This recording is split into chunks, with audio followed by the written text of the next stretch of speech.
तो दोस्तों बजाज ऑटो के Q4 क्वार्टर के रिजल्ट आ चुके हैं, तो चलिए देखते हैं कि उनके क्वार्टरली रिजल्ट में क्या-क्या चेंजेस आए हैं। तो सबसे पहले उनके बेसिक्स देख लेते हैं, तो आप देखेंगे कि बजाज ऑटो का जो मार्केट कैप है वो करीब 3 लाख करोड़ के आसपास का है। इनका पी 30 का है और इनका आरओसी है करीब 38.38.6 का और उसके बाद इनका आरओई करीब चल रहा है, आप देख सकते हैं कि 29.3 के आसपास का। इस बार इन्होंने डिविडेंड दिया है करीब-करीब पूरे साल में 2.1% का और इनकी फेस वैल्यू जो है वो है 10 के आसपास की। तो ये क्या है बजाज ऑटो के कुछ बेसिक्स हैं। अब उसके बाद हम लोग देख लेते हैं कि बजाज ऑटो है क्या? तो बजाज ऑटो क्या है, टू व्हीलर और थ्री व्हीलर बनाने वाली इंडिया की एक जायंट कंपनी है और इसके साथ-साथ आप देखेंगे कि ये क्या कर रही है 79 देशों को क्या करती है अपनी जो भी ये प्रोडक्ट बना रही है, जो भी अपने टू व्हीलर और थ्री व्हीलर्स बना रही है, उनको 79 देशों में एक्सपोर्ट भी कर रही है। इसके अलावा बजाज ऑटो के पास क्या है 40% 8% स्टेक है किसका केटीएम ब्रांड का, जो कि एक स्पोर्ट्स बाइक मानी जाती है और यहाँ पे इन्होंने लिखा है कि स्टार्ट में जब इन्होंने केटीएम एक्वायर किया 2007 में, तो उसमें उस समय इनका जो था स्टेक था करीब 14% का। तो एक बार हम लोग इनके वैसे तो बजाज ऑटो को हम लोगों को बताने की जरूरत नहीं है कि ये क्या करते हैं, फिर भी हम लोग क्या करते हैं एक बार इनकी वेबसाइट में जाके देखते हैं कि ये क्या क्या बनाते हैं। तो ये इनकी वेबसाइट है, तो आप देखेंगे कि इनके जो प्रोडक्ट हैं, केटीएम इनकी बाइक है, ट्रिम्फ इनकी बाइक है। इसके अलावा आप यहाँ चले जाएँगे, तो ये क्या करते हैं थ्री व्हीलर्स बना रहे हैं, ये लोग चेतक के स्कूटर्स बनाते हैं, इसके अलावा मोटरसाइकिल बनाते हैं और मोटरसाइकिल में तो किसी को बताने की ज़रूरत नहीं है कि ये क्या कर रहे हैं। तो आप देखेंगे कि बजाज की जितनी भी बाइक्स होती हैं, वो सारी बाइक्स कौन बना रहा है? वो बना रहा है बजाज ऑटो। तो इसमें शामिल है इंडिया का सबसे फेमस ब्रांड पल्सर, इसमें शामिल है डोमिनार, इसमें शामिल है एवेंजर, इसमें शामिल है प्लेटिना और इसमें है सिटी प्लस। इसके अलावा ये लोग क्या कर रहे हैं, आप देखेंगे तो ये ईवी सेक्टर में भी एंटर हो चुके हैं। अब हम लोग क्या करते हैं आगे बढ़ जाते हैं और इनकी बैलेंस शीट को ही एक बार और आगे से देखते हैं। तो अब हम लोग देखते हैं इनके क्वार्टर एंड क्वार्टर रिजल्ट को। तो आप देखेंगे जब हम लोग इनके इस साल के क्वार्टर को लास्ट ईयर के मार्च क्वार्टर के साथ कंपेयर करते हैं, तो आप देखेंगे कि लास्ट ईयर इन्होंने मार्च 2025 में करीब 12,000 करोड़ की सेल करी थी और इस बार इन्होंने करीब सेल करी है 16,000 करोड़ के आसपास। तो इनकी सेल में 4,000 करोड़ का इंक्रीज आया है क्वार्टर एंड क्वार्टर बेसिस पे। और सेम टाइम में जहाँ करीब इन्होंने 9,700 करोड़ के एक्सपेंसेस किए थे लास्ट ईयर को मार्च क्वार्टर में, इस बार इनके एक्सपेंसेस है करीब 12,700 करोड़ के आसपास के। तो आप बोल सकते हैं कि सेल्स में 4,000 का इंक्रीज आया, एक्सपेंसेस में 3,000 करोड़ का इंक्रीज आ गया है। तो इनका जो ऑपरेटिंग प्रॉफिट है करीब 2,450 करोड़ का था, वो भी बढ़ के हो गया है 3,323 करोड़ के आसपास का सेम क्वार्टर में। आप देखेंगे इनका operating profit margin last year था 20% का, इस बार और बेहतर आया है ऑपरेटिंग प्रॉफिट मार्जिन 21% का। लास्ट ईयर इन्होंने एक अदर इनकम जनरेट करी थी 381 करोड़ की, इस बार सेम क्वार्टर में इनकी अदर इनकम है 459 करोड़ की। Okay, last year March quarter में इनका इंटरेस्ट था 17%, जो अब हो गया है 5% का। और इसके अलावा आप देख सकते हैं कि डेप्रिसिएशन जो लास्ट ईयर 111 करोड़ का था सेम मार्च क्वार्टर में, अभी वो 114 करोड़ के आसपास का पहुंच गया है। तो इनका जो प्रॉफिट बिफोर टैक्स है वो है करीब 2700 करोड़ का लास्ट ईयर और इस साल वो प्रॉफिट बिफोर टैक्स है करीब 3,660 करोड़ के आसपास का। तो अब देखिए ईयर के मार्च क्वार्टर में इन पे क्या हो रहा है, लास्ट ईयर 24% टैक्स लगा था, इस बार इनका टैक्स है करीब 25% का। तो लास्ट ईयर जहाँ इनका जो नेट प्रॉफिट था वो निकल के आ रहा था करीब 2,050 करोड़ के आसपास का, वही नेट प्रॉफिट अब बढ़ के हो गया 2,750 करोड़ के आसपास का। तो इनका क्या है नेट प्रॉफिट में अच्छा खासा जंप आया है, जो जंप करीब 700 करोड़ के आसपास का है क्वार्टर एंड क्वार्टर बेसिस पे। अब चलिए आगे बढ़ते हैं और इनके प्रॉफिट एंड लॉस स्टेटमेंट को देख लेते हैं, जिससे हमको ये पता चलेगा कि इनके ईयरली रिजल्ट में क्या क्या चेंजेस आए हैं। तो आप देखेंगे कि बजाज क्या है एक कंटिन्यूअसली ग्रोइंग कंपनी है, जहाँ पर आप देखेंगे 2020 में करीब 29,919 मतलब 30,000 करोड़ की सेल्स कर रही थी। सिर्फ 6 साल में इन्होंने अपनी सेल्स बढ़ा के 58,700 करोड़ कर दी, मतलब 6 साल के अंदर इन्होंने अपनी सेल्स डबल कर दी है। और सेम टाइम में जहाँ एक्सपेंसेस इनके 24,000 करोड़ थे, वही एक्सपेंसेस भी बढ़ के इनके डबल हो गए, तो वो हो गए 46,000 करोड़ के आसपास के। तो इससे हुआ ये कि जो इनका ऑपरेटिंग प्रॉफिट 2020 में 5,000 करोड़ का था, वही ऑपरेटिंग प्रॉफिट अब 12,000 करोड़ के आसपास का पहुंच गया।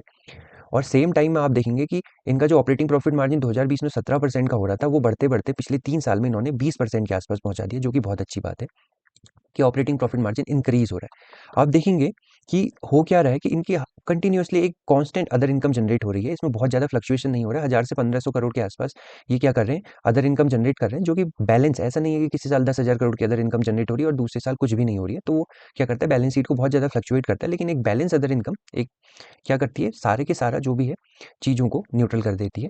तो उसके बाद लास्ट ईयर आप देखेंगे कि इनका जो इंटरेस्ट है पिछले 2-3 साल में थोड़ा बहुत इंक्रीज़ हुआ है। तो अभी ये करीब इस साल ये करीब 36 करोड़ के आसपास है और इनका अभी डेप्रिसिएशन है ऑल टाइम हाई करीब आप देखेंगे 448 करोड़ के आसपास का। तो लास्ट ईयर इनका जहाँ 11,000 करोड़ का प्रॉफिट बिफोर टैक्स था, वो प्रॉफिट बिफोर टैक्स अब बढ़ के हो गया 13,000 करोड़ के आसपास का। और सेम टाइम पीरियड में आप देखेंगे कि लगभग इन पे सेम टैक्स लगा है। तो इससे क्या हो रहा है इनका जो नेट प्रॉफिट है वो लास्ट ईयर तो 8,000 करोड़ का था और इस बार वो 9,825 करोड़ के आसपास का पहुंच गया है। तो हम कह सकते हैं कि इनके जो नेट प्रॉफिट है उसमें 1,700 करोड़ का जंप आया है। तो यहाँ पर एक चीज़ नोटिस करने वाली है, सेल्स तो इन्होंने 7,000 करोड़ से बढ़ाई, लेकिन वही सेल्स नेट प्रॉफिट में आते-आते कितने की पहुँच जा रही है? केवल 1,700 करोड़ की पहुँच जा रही है। तो इसके बीच का जो भी डिफरेंस है, किसी भी कंपनी को ट्रैवल करना पड़ता है, उसमें उसकी बहुत सी चीज़ें होती हैं। तो वो क्या-क्या चीज़ें होती हैं? उसमें उसको देखना होता है कि क्या अदर इनकम जनरेट कर रही है, तो इसके प्रॉफिट में ऐड होता है। इंटरेस्ट क्या होता है? माइनस होता है, डेप्रिसिएशन माइनस होता है, उसके बाद टैक्स माइनस होता है, तब जाके हमको किसी भी कंपनी का नेट प्रॉफिट निकल के आता है। तो ऑपरेटिंग प्रॉफिट से लेके नेट प्रॉफिट तक की एक जर्नी होती है, जो किसी भी कंपनी को ट्रैवल करनी होती है अपनी फाइनेंस बुक में। तो वो जर्नी ट्रैवल करने में कंपनी का जो प्रॉफिट मार्जिन है, वो क्या होता है? कम होता जाता है। तो यही यहाँ पर बजाज के साथ भी हो रहा है। तो इसके बाद आगे बढ़ते हैं और इनकी बैलेंस शीट पर एक बार हम लोग नज़र मार लेते हैं। तो आप देखेंगे कि बैलेंस शीट में यहाँ पर आप देखिए तो 2020 में इनके पास 19,600 करोड़ के आसपास के रिजर्व थे। अभी वो रिजर्व बढ़ के हो गए 34,695 करोड़ के आसपास। तो अगर आप लॉन्ग टर्म का विजन लेके बजाज में चल रहे हैं कि 5-6 साल में बजाज ने क्या किया है, तो आप देख सकते हैं इतना बड़ा रिजर्व उन्होंने खड़ा कर दिया है, जितना हम कह सकते हैं कि किसी कंपनी का साइज़ नहीं होता, उससे ज़्यादा बड़ा बजाज का रिजर्व है। इसके बाद देखेंगे कि इनके पास नॉमिनल सी बोरोइंग है।